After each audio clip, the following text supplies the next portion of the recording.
We're out on the middle fork of the Snoqualmie River, and we are teaching kids about restoration ecology this summer. I think that it takes a special kid to be out here during the summer and turn their phones off.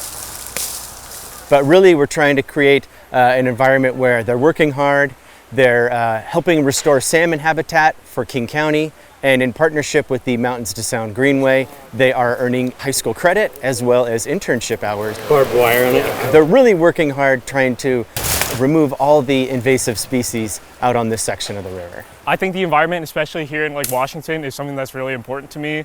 I spent a lot of the time when I was younger hiking, just being outdoors, doing something that gets me outside in the summer and helps the environment and helps me further my career is something that was really important to me. We're pulling some ivy, we're pulling some blackberries, we're removing all the invasive species that we can find.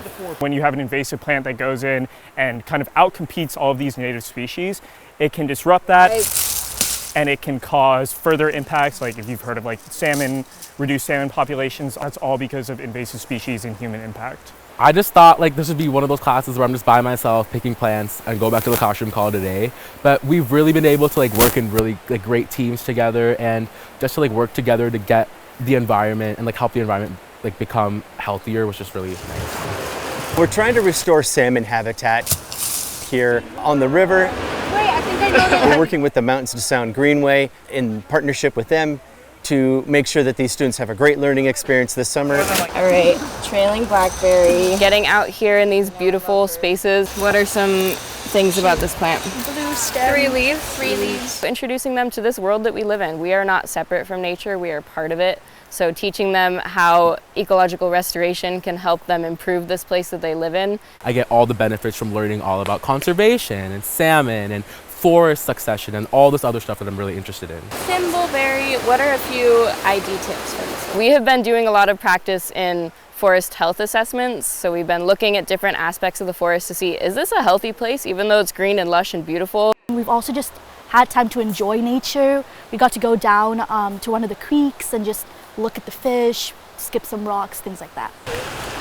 So this is a really good way for students to experience everything that an outdoor has to do. For me personally, I've never found myself to be a very nature type of guy. So to be able to immerse myself in a new environment while also being able to apply scientific knowledge is something that I love, because it really pushed me to step out of my comfort zone and do something I'm not really familiar with. It is doubly serrated along the margins. Really, we're trying to create empathy for the environment. We're trying to create an environment where they are learning about habitat restoration, salmon riparian zone restoration. Because the biology component, I have learned a lot of it in class, but the restoration techniques, how to do it, and meeting with all those professionals, I feel is something you don't typically get in a classroom, I would say. So this internship has really opened my eyes in that sense, career opportunities, things like that. Ultimately, the goal is for them to have a good experience. The goal is for them to learn lots. They're all lifted up. The goal for them is to learn about partnerships within the Snoqualmie Valley, specifically with farms and other partners who are doing restoration out on this part of the river.